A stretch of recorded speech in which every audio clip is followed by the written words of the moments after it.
Hello everyone, welcome to today's wellness session. Today I have here with me Erica Harris Henderson, and we're going to be talking about how screen time can affect your children. With the increase in free time over the summer, it's important that we hit on some of the effects that too much screen time can have on our children, and some tips for how to manage that extra time, and tips for being safe with your children's screen time. First, Erica is going to share with us some reports or some statistics from that Common Sense found. Okay, 1 in 4 children rely heavily on social media, using at least 2 different types. More than 1/3 of children visit their main social media networking site several times a day. 51% of children visit social networking sites on a daily basis. So, from your statistics, that's a lot of screen time and a lot of online usage and access or frequenting social media sites. How does that affect children's mental health? Okay, good question, Lorie.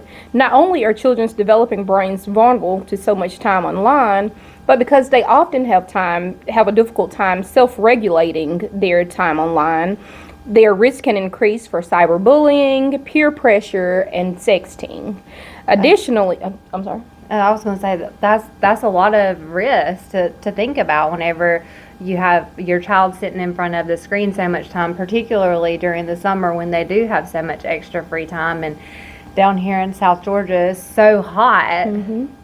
And also just putting themselves out there in harm's way of predators. If you're sitting there, I know right now Roblox and different games are frequent, but you have perpetrators who are often in chat rooms and utilizing the increase in screen time. Since school is out, children are accessing it now typically from 8 in the morning until time for bed, as opposed to when school is in, 3, 4 in the evening until time for them to go to bed. A lot of extracurricular activities have decreased, such as football, cheerleading, dance, and different things, so they're not being stimulated mentally. Right. So they're relying heavily on the social media outlets. Wow, those are excellent points, and good points to make for parents to be aware of those increased risk with their children being in front of screens that much of the time, and having access to or online access and access to those social media sites that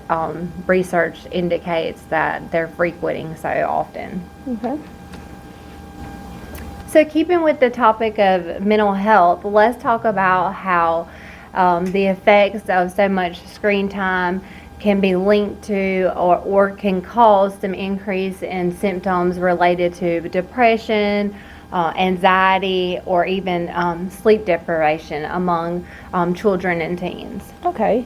The increased social media screen time aspect can cause body disorders centered around seeing pictures of maybe thin girls in bikinis at the beach or different things. Someone who's slightly overweight or even overweight could then begin internalizing, okay, am I supposed to fit that image of what I'm seeing? Also, with it being the summer months, we're seeing a lot of celebrities out enjoying their families, and so that could then cause our children to question their self-esteem and their self-worth at that moment. Sure, so seeing these different images and advertisements that are put on social media so often can really affect their body image and their self-esteem. That makes a lot of sense. Mm-hmm. And with the depression aspect, the decrease in their social interactions and just activity in general can really increase those feelings of loneliness and things like that, which can also in turn affect their sleep, but also just the frequent screen time can overstimulate their brain, which we kind of touched on a little earlier, and that can affect sleep as well. So there's a lot of factors that can affect our children and teens' mental health. Now that we've shared some of the risk of too much screen time and how that can affect your children's mental health, let's talk about some tips for how to limit that screen time, and also some tips for being safe when utilizing a smart device or gadget. Okay. The first one that we have is set clear limits in how often children are to access the screens. Okay, so this could be as simple as maybe creating some kind of schedule. And just a tip that you might want to remember is that screen time or smart device usage is a privilege. So you may want to set boundaries like when you finish your chores or when you get done with this, then you can have 30 minutes of screen time. Or even if you want to set up certain times of the day or certain days of the week when they can have this much screen time, an hour of screen time. That can be very helpful for keeping the screen time structured so that it doesn't become excessive, which is easy to do, to just give your kid, access to a device 24/7. You may be able to get a lot more done and keep them entertained, but as you can see that there is, it does put your child at risk for some mental health issues and concerns with too much access. I agree. The next would be no screens in the bedrooms. So it would be good to maybe develop some kind of family plan. It could consist of things like screen-free zones. I know at our house the dinner table is always a screen-free zone. That seems to work well with us. There may be other areas that you could think of that might be good areas, or even times that are screen-free zones, like nobody should be on any kind of screen or device during that time. I agree. Set parental controls. So some apps, I don't know the specifics, but some apps do have parental controls for social media that you can get into. So I really encourage you to look into those and see how you can get more involved with your child's screen time. Okay. And the last one will be to encourage other activities. Sure.